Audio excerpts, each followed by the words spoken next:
Welcome in to another episode of my Dynasty Fantasy Football YouTube. Today, I have my 5 takeaway series covering 5 Dynasty topics. As always, make sure to subscribe if you haven't. Let's go. So, the first topic, Brock Bowers deserves even more credit for his rookie season than he gets. Why am I discussing this now? I honestly don't think I've discussed Bowers at all. This entire offseason, even once I searched my old show sheets, didn't really discuss him. So let's take a look at what Bowers did in year one. In 17 games, 112 catches, 1,194 yards, 5 touchdowns, 153 targets, 6.6 catches, and 70.2 yards a game. Think about that. 112 catches, 153 targets. I mean, these are good numbers for a wide receiver. Forget a tight end. He was the fantasy tight end one as a rookie, just behind Kittle and McBride in PPR points per game. Now, I hear often that Bowers is compared to the 2023 version of Sam Laporta. Those players are not in common. Bowers earned targets like a wide receiver. Laporta, not so much. Bowers averaged 1.5 catches and 17.9 yards a game, more than 2023 Laporta with 33 more targets. Again, these are not comparable players. Bowers did a lot more with much worse quarterback play. So there are people peddling nonsense. Those people, they don't pay a lot of attention. Those bad dynasty analysts. They're peddling this nonsense of, well, Sam Laporta did this as a rookie, so we should fade Brock Bowers. They're not really even paying attention. They're not paying attention because Bowers had a 25.9% target share. That's really good. I mean, having a wide receiver with a 25% target share would be really good. That's a great number. And this is a tight end. He had a 28.9% target rate. Another really good number. Again, these would be solid numbers for a wide receiver. He led all tight ends in air yards, 2.25 yards per route run, which would be solid for a wide receiver. He did it as a tight end. The main thing for a tight end to separate the truly elite from the good is, do they earn targets and yards like a wide receiver? And Bowers did that. Now, the Raiders added Jack Besh in round 2 of the NFL draft and have Geno Smith as their new quarterback. I like Besh, but Besh is not going to prevent Bowers from producing. He's not an alpha wide receiver. He's a good wide receiver. I like him, but I don't think he's going to be a superstar or anything like that. Smith is definitely a quarterback upgrade, and Bowers could be in for some positive touchdown regression because he had 5 touchdowns on 153 targets. That's a little low. He could have easily had more. So I would absolutely consider buying or drafting Bowers if there's a discount. There usually isn't, but sometimes there can be if people are not in on him to the degree that I am. I'm happy to pay up for Bowers. This is not another Kyle Pitts who had rookie year yards, but not targets to the level of Bowers, or Sam Laporta, where he had a bunch of touchdowns. He was great, but not on this level of target share, yards per run, all of that, like Bowers. Bowers had elite targets, yards, and catches as a rookie tight end. We know targets, yards, and catches are the 3 things that we like and project the most. The one thing we don't project is touchdowns. Touchdowns are mostly random. Bowers did not have a lot of those. So if Bowers has positive touchdown regression, he could be even better next year. But in terms of the predictable stats, Brock Bowers was elite as a rookie. He is the dynasty tight end one by a wide margin. It's not even close. And I'm actually fine with his dynasty price. Now, the next player who I don't think I've really talked about much, Caleb Williams, should improve in year 2. Now, it will be hard for him not to improve. But I've talked a lot about the Bears. I mean, they drafted Colston Loveland in round 1, Luther Burden in round 2. We talked this to death. I talked about, how does Colston Loveland fit into the offense? How does Luther Burden fit into the offense? How does it affect Rome Odunze? What does that mean for DJ Moore? I've talked about all of those players, but not so much actually about the quarterback, Caleb Williams. The Bears hired Ben Johnson as their head coach. Now, he should improve the offense from 2024. They had Matt Eberfailure, Shane Waldron, who is an idiot, and Thomas Brown, who reputation went from being really good to in the trash can just from coaching the Bears. So it was a disaster. Despite that, Williams wasn't horrible. I mean, he could have been worse. He had 62.5% completion, 20 touchdowns, 6 interceptions, 6.3 yards per attempt. Not yards per carry. Whoopsie. 208.3 passing yards a game and 81 carries for 489 yards. So something kind of crazy there is the 81 carries for 489 yards. I don't think people remember that Williams had that much rushing production. He got lucky with passing touchdowns, unlucky not to have a rushing touchdown. The biggest problem was the 68 sacks he took, which killed drives. But I wouldn't say that Williams looked overmatched or that he didn't belong in the NFL. Bryce Young as a rookie, who we're going to talk about in this video, as a rookie in 2023, did not look like he belonged in the NFL. Caleb Williams looked like he belonged in the NFL, but wasn't playing all that well. So for me, we haven't talked about Williams as a buy because, first of all, he's gained a lot of value now, so he's more expensive than he was before. He might have been a buy earlier in the offseason. And he's not my favorite buy in that range. Drake May and Brock Purdy are in that range and come at better values compared to what I think their value is. So Williams isn't my first choice. But if you have him, I don't necessarily see him as a sell. I tend to like quarterbacks in his value range in Superflex a lot. So he'd be more of a hold for me. Someone I'd be fine drafting. But just from the way it falls, I happen to like other players in his range better. So value-wise. So that's why I haven't done a buy video on Caleb Williams. Now, the next couple of players. And I hear this talked about a lot. I mean, a lot of people are saying, there are some podcasts, they say, well, Xavier Worthy will play the Rashee Rice role. This is a very stupid thing that these people are saying. Xavier Worthy will play the Rashee Rice role. What is the role named? The Rashee Rice role. These people are saying very dumb things. So for me, all that matters is which one of these two is going to be the wide receiver one. I'm not thinking about the roles. We know what roles these two players are going to play. There's been a lot to discuss here. Some people are saying crazy things. I mean, the crazy thing about them switching roles. Another crazy thing that Jalen Royals is going to break out. A 35-year-old Travis Kelce is going to bounce back. All of that is a bunch of hot air. What matters is who's going to be the wide receiver one. I can tell you the roles they're going to play. Rashee Rice is going to play the Rashee Rice role. Xavier Worthy is going to be more of the explosive play type player. So people saying that that's going to be reversed, don't listen to those people. Those people are not correct. What happens is not what role they're going to play. What happens is which role is more valuable. Now, we've seen the explosive play be valuable in this offense with Tyreek Hill. So it's not a guarantee that the Rashee Rice role is the more valuable role. So, you know, some people who are supporting Rice are too confident about that. Now, the question really is, who's been better? And that's Rashee Rice. So far, in 4 games, he had 24 catches, 288 yards, 2 touchdowns, 29 targets, 6 catches, and 72 yards a game. Now, this is the published numbers that people are going to see. So they're going to see this and roll with it. But this includes the final game where he basically got hurt on an early first quarter snap and didn't play. So if you exclude that game, which he did not even participate in really, the numbers suddenly look a little bit different. 8 catches and 96 yards a game. Now that sounds elite, right? We're taught that would be 136 catch, 32 yards, 17 game pace on 164 targets. So that's elite.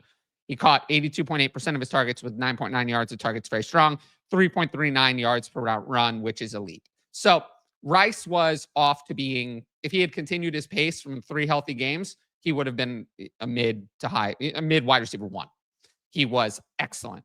Now, Worthy across the whole season was fine. I mean, 59 catches, 638 yards, 6 touchdowns, 98 targets, 3.5 catches, and 37.5 yards a game, and 20 carries, 104 yards, and 3 touchdowns. Now, he was solid. He had a good rookie year, but he didn't instantly pick it up when Rice went out. That's what I would have wanted to see. We didn't see that.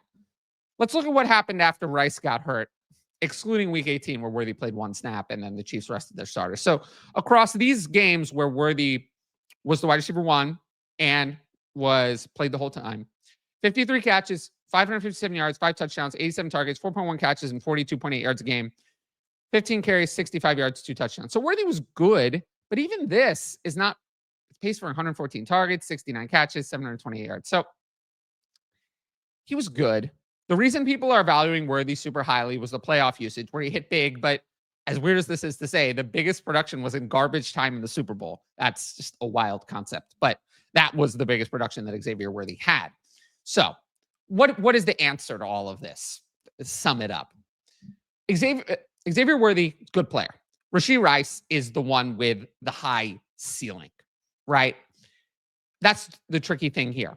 We've never really seen Worthy be a wide receiver one.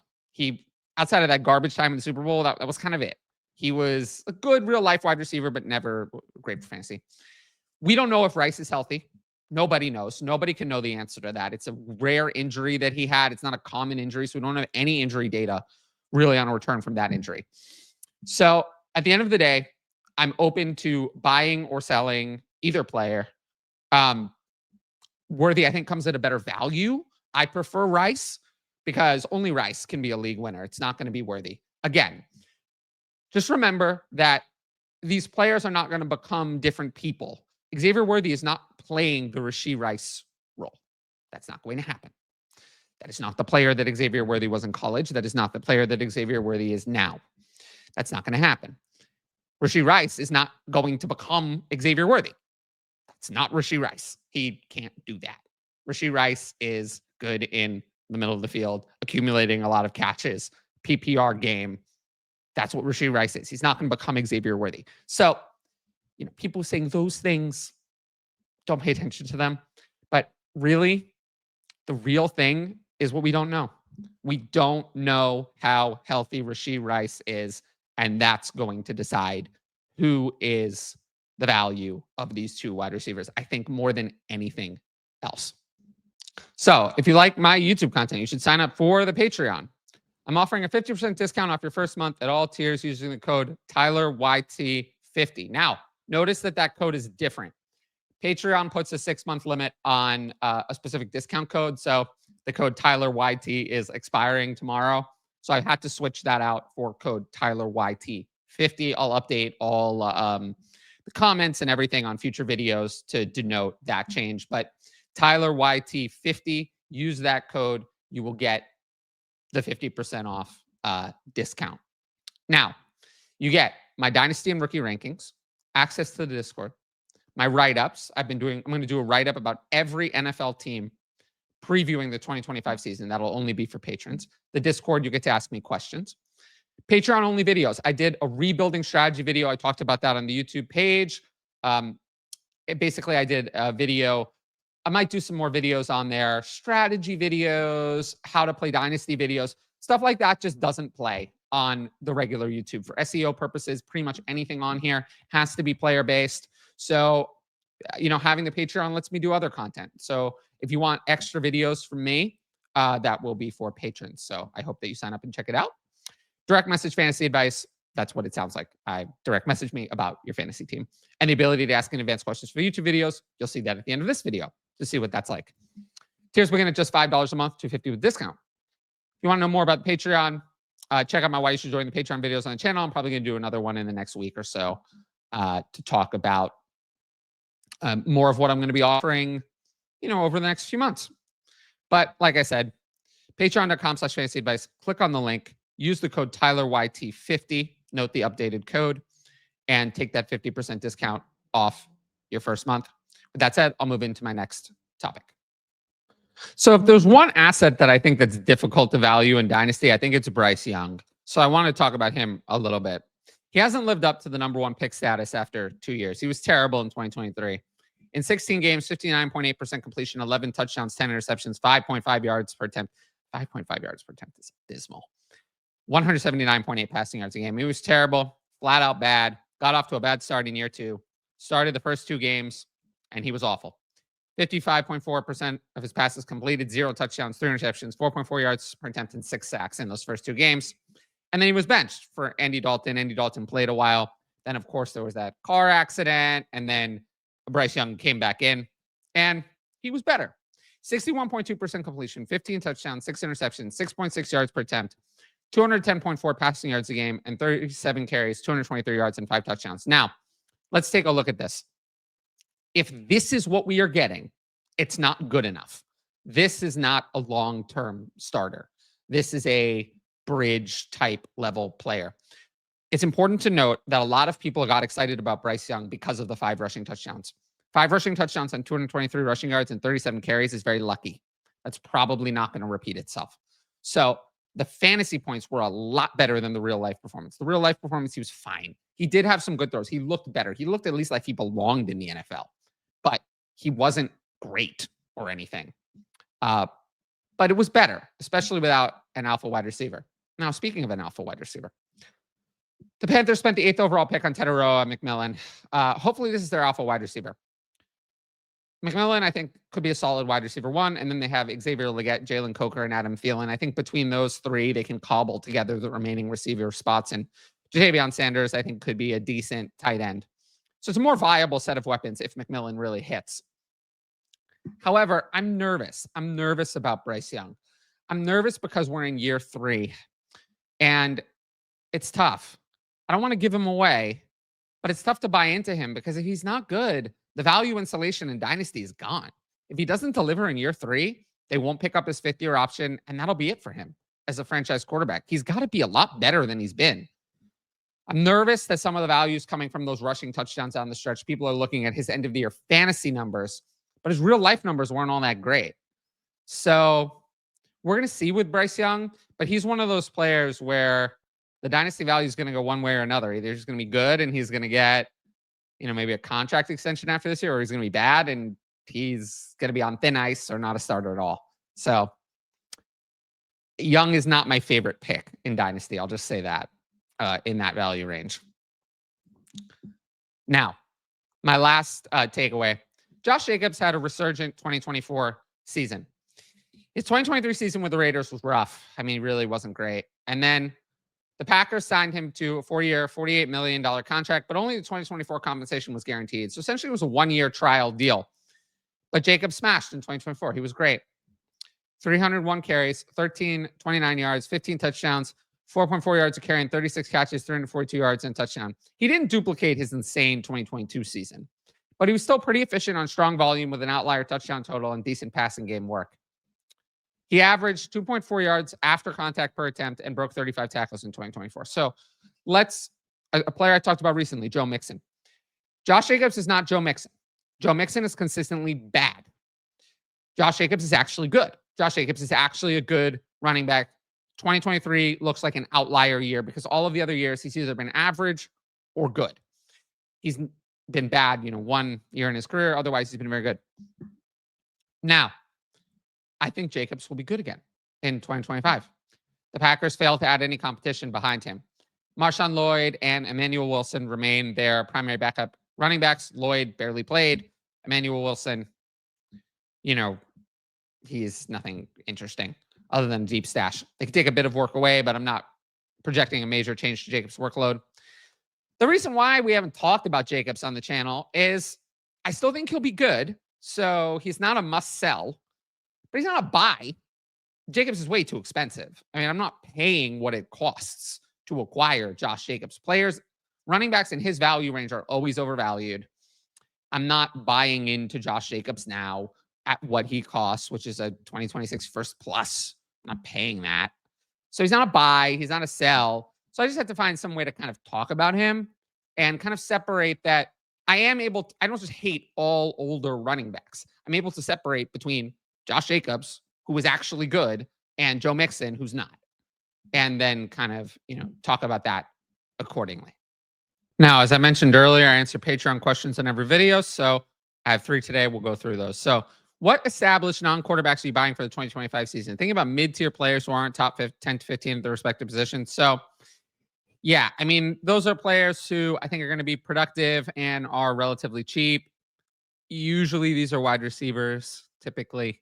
I kind of like wide receivers like Josh Downs, Jerry Jeudy. These players often come cheap.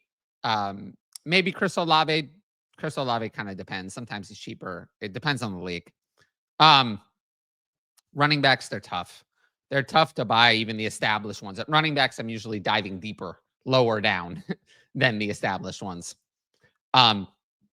But yeah, I mean, the easiest way to answer this is to sign up for the Patreon and look at my rankings and take a look at who I have higher than consensus. But typically it's those wide receivers kind of in that mid-range, like the names I mentioned. Which teams do you see as the best candidates for positive regression in 2025? So positive regression would mean that, there would be some more touchdowns or more just of everything. The Giants, I'm not saying the Giants are going to be good, but projecting a team to be 3-14 is hard. So most of the time, teams are not 3-14. So I do think the Giants could be better in that. And specifically, I mentioned one name. Malik Neighbors could have more touchdowns this year. That is absolutely possible. So the Giants would be kind of a team. The Patriots were bad last year, but this year, like their win total is 8.5. So I think the Patriots could be a lot better. That's probably one of the biggest names because I don't think the Patriots are going to win 4 games again. That's not going to happen. They're a much more competent team with a much easier schedule than previously. And you can look at schedules for that. I talked a little bit about it on the Patreon when the schedule was released. You can look at which teams have easier schedules, and that'll give you kind of a little bit of an idea of which teams might win more games. And winning more games means you score more points, and scoring more points means you could have more touchdowns. And that's how you get to positive progression. Do you factor in wins above replacement, value above replacement, or warp? Wins over replacement? I thought that was war. Whatever. These types of metrics when assessing player value, and if so, how? No, I don't. I think this is overcomplicated. I think that I do look at kind of, when I say I fade the tight end position, it's because the value of tight end 6 over tight end 20, which you can get off waivers, is not that great. So yeah, I kind of factor it in like in the back of my head. But in terms of like really looking at this, it's a difficult calculation to make. I would say that I'm more focused on value, and then additional to value, I'm more focused on, just trying to get the players I have ranked the highest. So no is the answer to this question. I think it's not necessary. I think it's a little overdone. And I also think for fantasy football, it's hard to actually measure these things. A lot of people say that they have ways to do it, but it's very dependent on a specific lineup format, and also doesn't usually factor in. It's hard to factor in like waivers and trades and the ability to build up your team that way when it comes to these metrics. So overall, no, I think it overcomplicates things. So not typically, no. Now, if you like the video, make sure to support the channel by subscribing. And don't forget to hit that notifications bell so you can be notified about all my exciting content as it drops. Of course, if you want my best Dynasty fantasy football advice, it's available on the Patreon. Dynasty content year-round. And soon we'll be coming up on Redraft and Start Set, which is only on the Patreon. 50% discount at all tiers using the code TylerYT50. Every sign-up helps support my independent content. But once again, thanks for watching, and I'll see you all